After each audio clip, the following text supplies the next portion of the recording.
What makes us postmodern? Are our psychologies, our attitudes, our dispositions towards the world postmodern ones?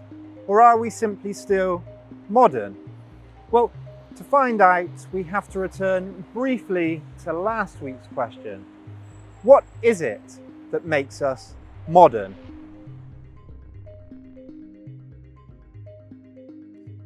The modern attitude was characterised by a belief in progress and improvement, in self-reflection based on evidence, but it was also defined by new time and space technologies like the clock, like maps and measuring devices.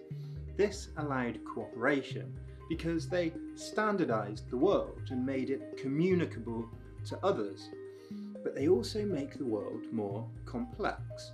We have to specialise, choose which path to follow, and trust experts more than ever. But I think one thing in particular typifies the modern attitude: control. The safety, the lives of all his passengers depend on the skill and watchfulness of the locomotive engineer.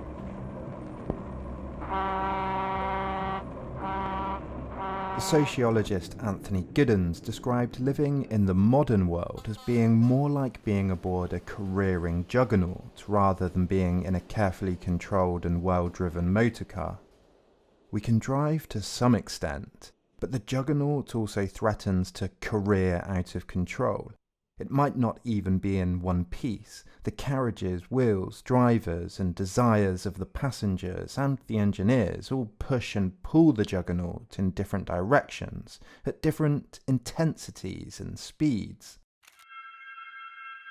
But Giddens still insisted that we live in a modern world, not a postmodern one. Does that mean that someone really is still at the wheel, in control?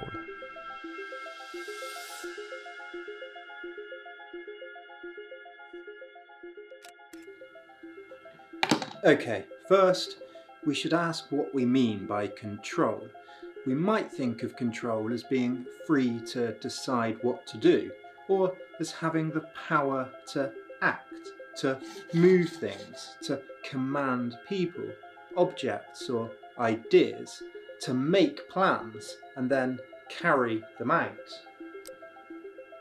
Throughout the medieval period, it was kings and noblemen, and to some extent the church, that wielded the most power, that could command armies and make laws. Control was in the hands of the few. After the Enlightenment, things became more complicated. On the one hand, control was democratized as more people participated in making decisions. As capitalism developed, businesses had more control over resources and workers. An intellectual elite emerged that, with the aids of developments like the printing press, had control over ideas. The people slowly claimed more power too, the power to vote, to protest, to influence laws through activism or trade unions. But above all, it was the state that had ultimate authority through its monopoly on violence. When pushed, the state had the final say. Most obviously, states controlled infrastructure, some key industries like mining. They controlled businesses and people through regulation and law. To return to Giddens' juggernaut metaphor, states literally laid the tracks, decided in what capacity they could be operated, and in some cases actually ran the trains. Three things in particular have changed all this: the fall of the Soviet Union, the emergence of neoliberalism, and globalization. All of these things have weakened state control and planning, disempowered the role of intellectuals in making decisions, and strengthened businesses and corporations. Globalization, as we saw in the last video, means that things on one side of the world, the price of resources, the shutting of a factory, a Wall Street crash, the eruption of a volcano, has direct consequences for things on the other side of the world. People are pushed and pulled around like puppets. Ash clouds, seen here in a satellite photo from EUMETSAT, have disrupted air travel as flights were stopped across Europe. Authorities have closed airspace over Britain, Ireland, and the Nordic countries. Individuals and politicians have less control over these events. A state regulator has less power in threatening taxation or regulation of a large company if they threaten to move their operations quickly and easily to another country. Prices and plans are determined by mining, resource movement, or an unpredictable war. There are so many factors affecting one another that individuals and groups cannot possibly have command over all of them. Economies become unmanageable. We become impotent. There is no master blueprint, no metanarrative. Sociologist Klaus Off writes that the dominant pattern might be described as releasing the brakes, deregulation, liberalisation, flexibility, increased fluidity, and facilitating transactions on financial real estate and labour markets, easing the tax burden, etc. Transnational corporations wield unprecedented levels of power. They're able to influence events more than governments, both at home and abroad, and have larger budgets than almost every nation on Earth. As plans, blueprints, and metanarratives lose their legitimacy, the state loses its legitimacy to do anything too. Grand old philosophers like Kant, Marx, or Mill don't have any postmodern equivalents in influencing events. We deregulate, privatise and dismantle the last vestiges of decaying welfare states. Postmodern life is like driving a car in traffic. The traffic depends not so much on one person's control, but on a million unpredictable choices. Turn left, slow down, crash, change direction, change location, pick up, drop off. Speed limits, regulation, driving tests, modern phenomena have some effect, but ultimately the factors that make up the most impact are the ambiguous and unpredictable ones. We could take self-driving cars as a literal representation of the juggernaut metaphor. Is anyone at the wheel? The postmodern answer is no. Algorithms, code, mathematical modelling and stock market trends have taken control out of the hands of real people, real flesh and physical brains. Decisions are no longer made in the town square or at council meetings or in boardrooms even, but instead are manipulated and directed in cryptic corners of cyberspace. But this process affects us personally every day too.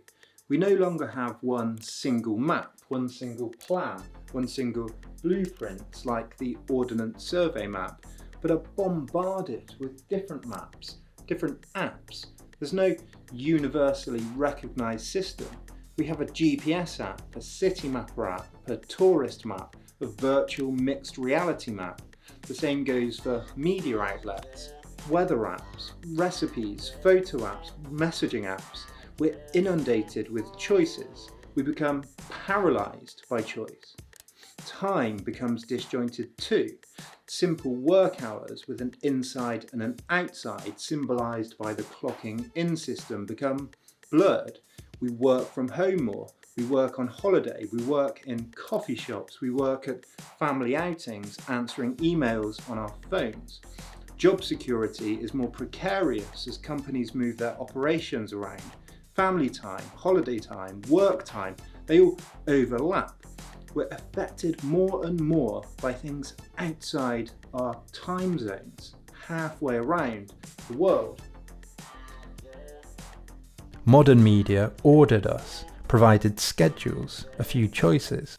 The library organised books into schemas, into categories. Now everything's on demand. There is no categorisation process. We create our own. We're the curators of our own experience. I believe in this world to come. I think it's going to be a pretty good world. But I've been asked to tell you about television, so I'll trim the philosophizing. Television is most certainly here to stay. It's going to brighten the world of your home. But more important to many of you, it's going to create a lot of new jobs. Now, none of us like crystal gazing, so let's take a look at what is actually happening now. What does this mean for our postmodern attitude? In short, we find it difficult to plan, to organise, to predict. We are both more in control of some choices, and less in control of others. Authority and guidance become less trustworthy. We're no longer babysitted. We're no longer guided by priests. Life is much more chaotic. So what happened to advice? To those who supposedly knew what they were doing? The experts that we used to trust? Material progress, which has given man so many new conveniences, has at the same time speeded up the tempo of his life. But with the acceleration of his existence has come a nervous tension, which is the outstanding feature of our age.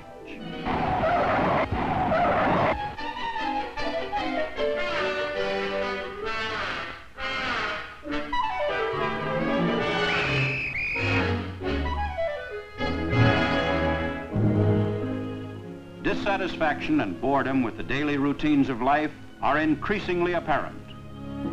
And no matter how streamlined the design of modern living, everyday tasks in the 20th century are often regarded with distaste. Planning the future, organising people to build, to produce, to develop is, most fundamentally, a matter of communication. Effective communication with others requires, of course, a common language, standardised measurements, codes, categories, and agreeing to do things at specific times in specific places. The philosophers, politicians, and aristocrats of the Enlightenment shared a loose vocabulary, a set of assumptions and goals which meant an alliance between state, intellectuals, and capitalists was possible. Information and ideas were exchanged through a republic of letters. Philosophers helped the state design prisons, workhouses, cities, hospitals, and gardens. The philosopher Jeremy Bentham designed a prison, for example. Mill was a member of parliament. Revolutionaries wanted to act out history based on Marx's principles. Modern life was meant to fit together like a jigsaw. This relationship has fractured. In modern society, tastes, values, designs, and ideas are so broad, diverse, specialised, and subject to quick change that agreement and consensus becomes impossible. Bad, worse, seen it, not right now, don't feel like that. We search for advice, top 10 films, best lasagna recipe, must-see tourist destinations, whether to wear masks, which car insurance, only to find that no one agrees on anything. One choice becomes as good as any other. Individuals are left wandering and searching on their own.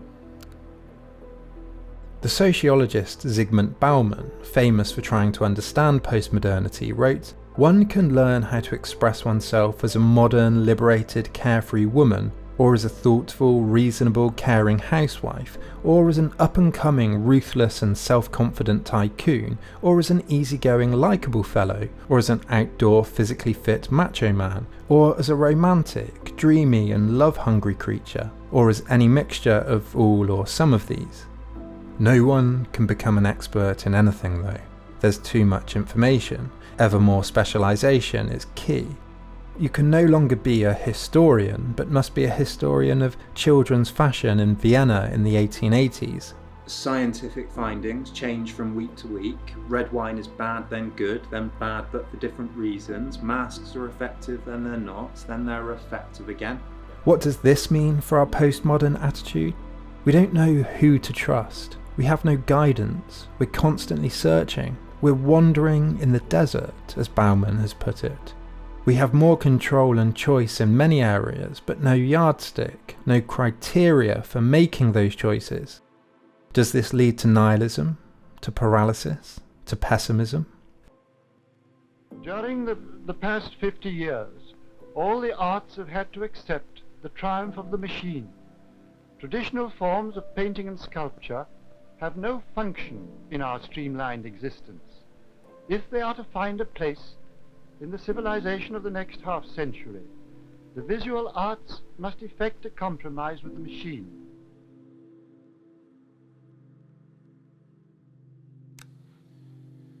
Oh, terrible. That could have been better. That could be interpreted in a different way. That's not clear enough. I didn't mean to say that. Is the postmodern world inherently pessimistic? Does a lack of control, a lack of legitimate advice, and a lack of leadership lead to a despondent type of psychology? When data can be interpreted in countless ways, when any situation can lead to a variety of results, when ideas, beliefs and values can no longer be adopted rationally, when there are no longer any guarantees of improvement and no more teleology, no goal that we're moving towards, no heaven, no utopia, no scientific solution to every problem, every illness, every malady. Where do we go from here? Science creates new risks for every problem it solves. Good intentions have unintended consequences.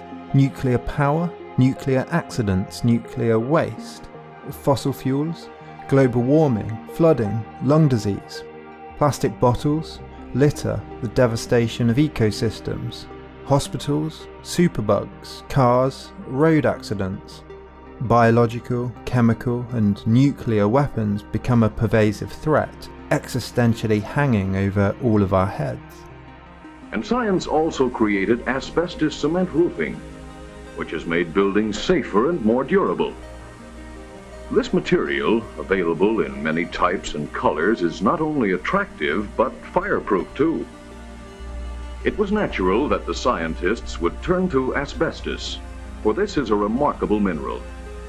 And too, the great success of asbestos, combined with Portland cement, made it a natural choice in research for a better siding. Chernobyl, the ozone layer, AIDS, terrorism, mad cow disease, all made worse because of globalization. Tragic events, pandemics, climate change, financial bubbles have all become magnified. Where the Enlightenment was characterized by optimism, postmodernity might be said to be laced with pessimism. It's demonstrated that no matter how much we try to order our lives, our societies, order our plans, something always slips through the gaps. Biases, prejudice, the outsider, the thing that doesn't quite fit into the plan, all persist. Rather than universal global emancipation, we regress into isolated nationalisms, fear and anxiety.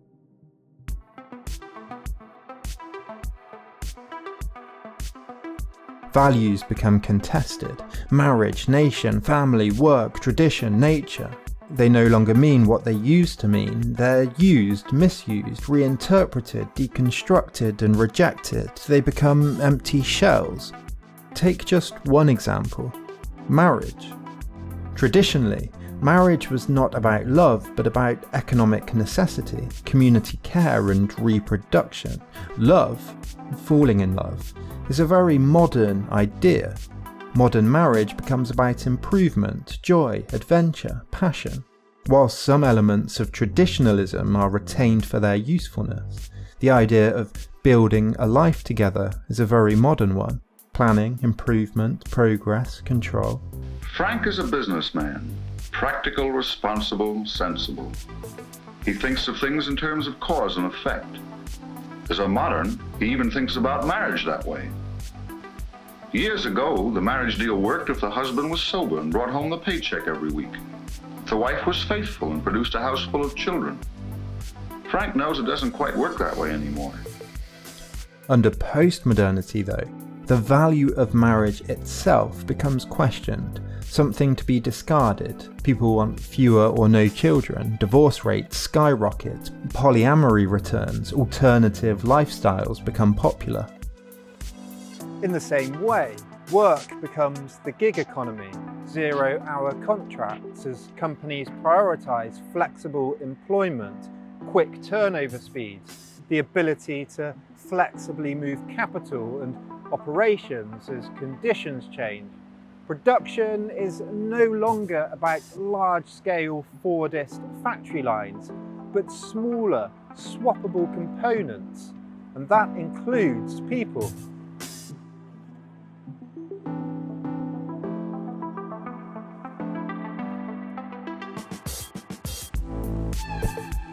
take your choice. Each one is real, each one is possible. Order has come, order and life together. We've got the skill, we've found the way. We've built the cities. All that we know about machines and soils and raw materials and human ways of living is waiting. We can reproduce the pattern and better it 1,000 times. It's here, the new city, ready to serve a better age. 5, 4, 3, 2, 1, fire. As we become victims of unpredictability, speed and pessimism, philosophies like Stoicism return. We all become responsible for our own lives, identity becomes difficult, change becomes more normal than stability. What does this mean for our postmodern attitude? We live in an age of psychological extremes. Pessimism and excitement, Stoicism and utopianism, scientific possibility and scientific risk. We are, it could be said, schizophrenic.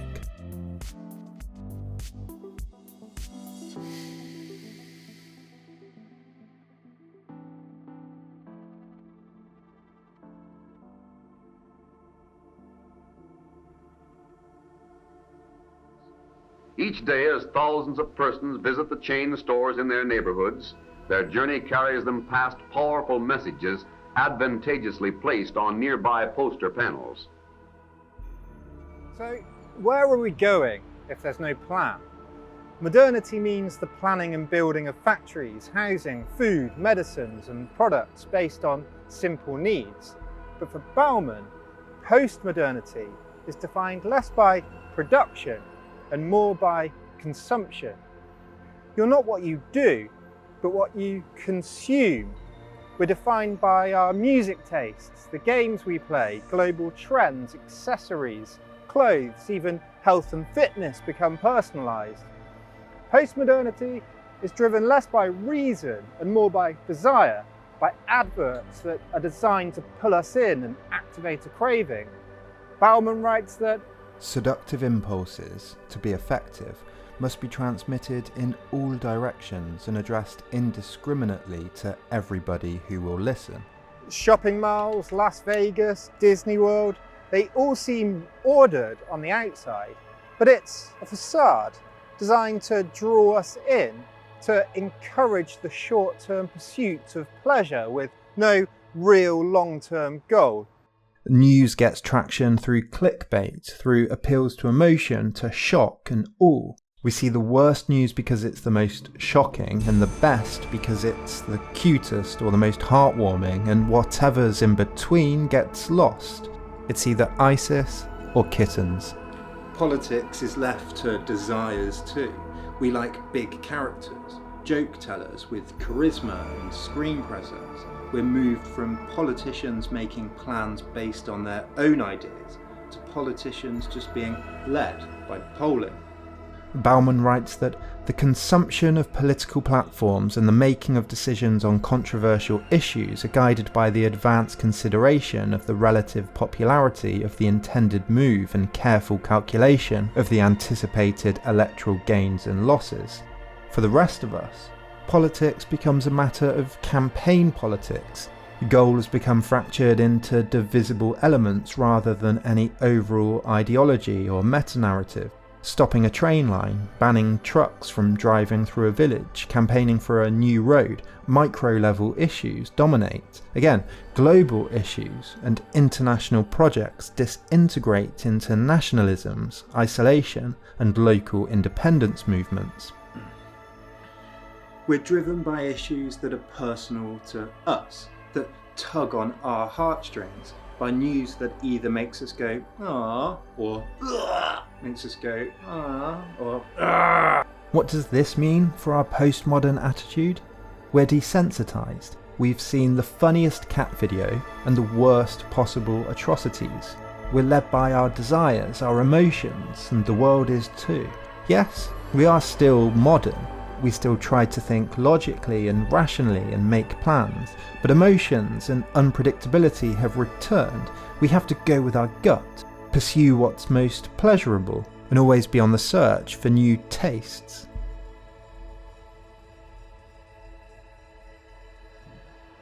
Okay, this all sounds quite negative.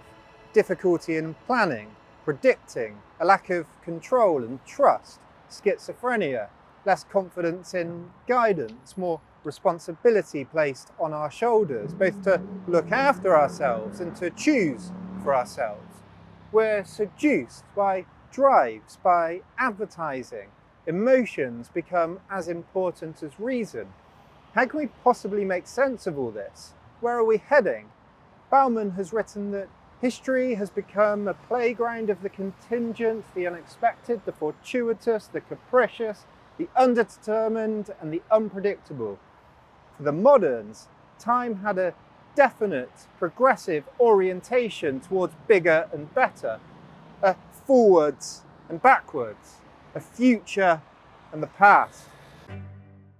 Built in the middle of the 19th century, Leeds Town Hall has the word forward engraved in it. The planners had no doubt which way forward was. Sartre, the last philosopher of modernity, was interested in building progressive, orderly, free and rational life projects. Bauman writes that instead, the dominant sentiment now is the feeling of a new type of uncertainty, not limited to one's own luck and talents, but concerning as well the future shape of the world, the right way of living in it, and the criteria by which to judge the rights and wrongs of the way of living.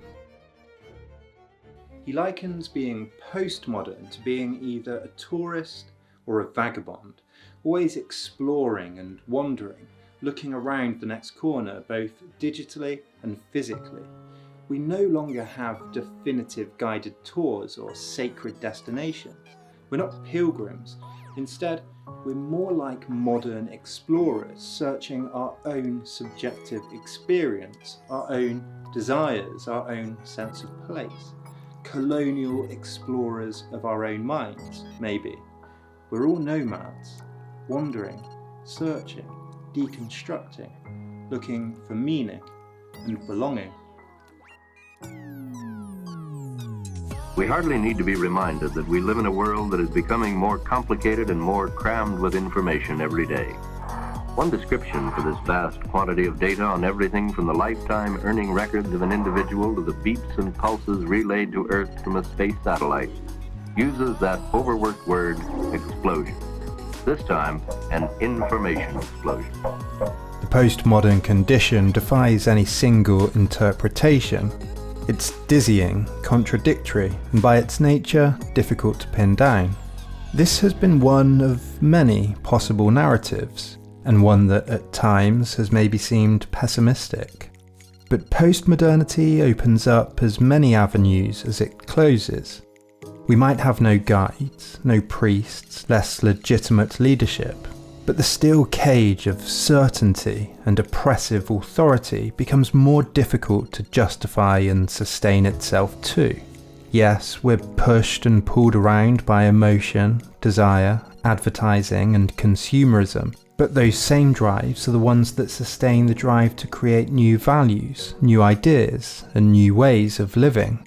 We're schizophrenic, uncertain, wandering, yet the future is possibly more open than ever. Are we destined to balance the mentalities of modernity and postmodernity? Are we both modern and postmodern at the same time? Or are we just at the edge of a new horizon? Is something new about to make both attitudes obsolete? Out of research and experiments such as these may come the major breakthroughs in man's ability to develop and control systems of increasing magnitude. And thus the technology of automated data processing contributes to man's attempt to bring order out of the unknown, extending the boundaries of human knowledge.